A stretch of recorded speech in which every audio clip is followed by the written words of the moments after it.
Okay, so maayong adlaw mga kabaybol, no? Lakaw ta padulong sad ta sa ato karon nga buluhaton na atong obligasyon, no, diha sa tiilan sa Ginoo. So niya ta karon agi ani mga kabaybol, no? Padulong ta karon mga kabaybol sa Purok 1. Diin naa diha ang preparasyon para sa umabot nato diha nga evangelistic meeting, no, sa usa ka organisasyon nato sa Seventh-day Adventist, no. So okay, so mo ni mga kabaybol tuwagianan.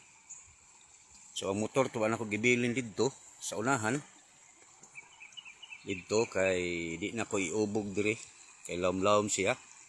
Puro sa mga motor nga habog pwede ra iubog mga kabaybol. So nayagianan sa tao ngari kilid. So munintak na karon mga kabaybol, ang oras nato alas 9:33, pero ang adlaw karon mga kabaybol lagitik na. So muni nga atong gibuhat mga kabaybol, naga kalo ta, no, sa lipod sa atong hubon. So lakaw ta kabaybol, mo na itong agian karon kana padulong ni ngadto sa ato karon nga prospect, no. I hope ubos tabang sa Ginoo na sila unya willing pa sila mga kabaybol manginaw sa pulong sa Ginoo. Kini ato mga kabaybol, ato laging gibuhat ang atong trabaho sa pagpugas, no, sa mga binhi sa kamaturan ining dapita. Depende lang gina sa balang espiritu kung dunay motorok. So mauna ang atong harbison mga kabaybol. Okay, salamat din sa akong mga followers, no, sa akong mga subscriber diin naga sunod sa ako nga mga upload ng mga video mga kabaybol. So mo ni by the way mga kabaybol, ang atong lugar nga atong naan karon usa ni siya kasakop sa Biliboy, barangay Biliboy. So ang ngalan ani nga lugar diri is Purok 1, pero duha ni siya ka lugar, duha ni ka area sa Purok 1 mga kabaybol, tungod kay dunay Purok 1 Lawis ug dunay Purok 1 Split Dam, no. Ug kana nga mga balaya daghan sa barangay Biliboy mga kabaybol, kinirang Purok 1 ang pinakadaghan kay balay, no. So lula ta.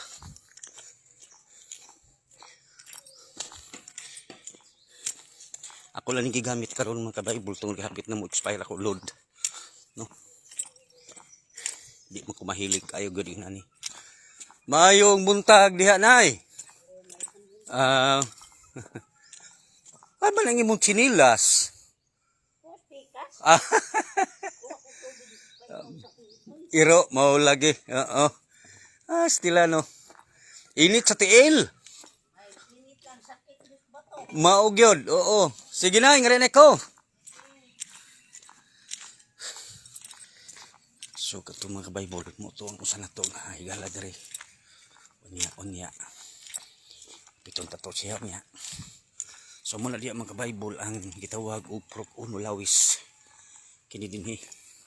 So dako ning area mga kabaybol. Kay hantod paabot sa nahan diha dapita, na diha ang Purok Lawis, Purok 1 Split Dam.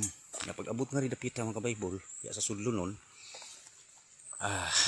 naa diha ang lugar po sa Purok 1 Lawis. Kini dinhi. So ginista mga kabaybol, o tubig. Muli atong agianan tubig.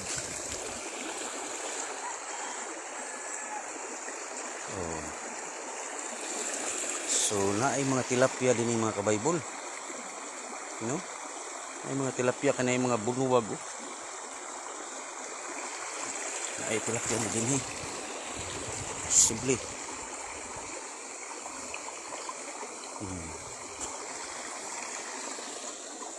Tama ka Bible ay. Ako ipakita sa inyo ha. Kana mga bulwag na mga kabaybol sa tilapia, no? Mga bulwag. So salamat sa inyong pagatanaw. Salamat sa inyong pagiguban ako. I hope nga naata kanunay sa maayong panluwas. God bless. Bye bye. Makita rata sa sulod nako ng mga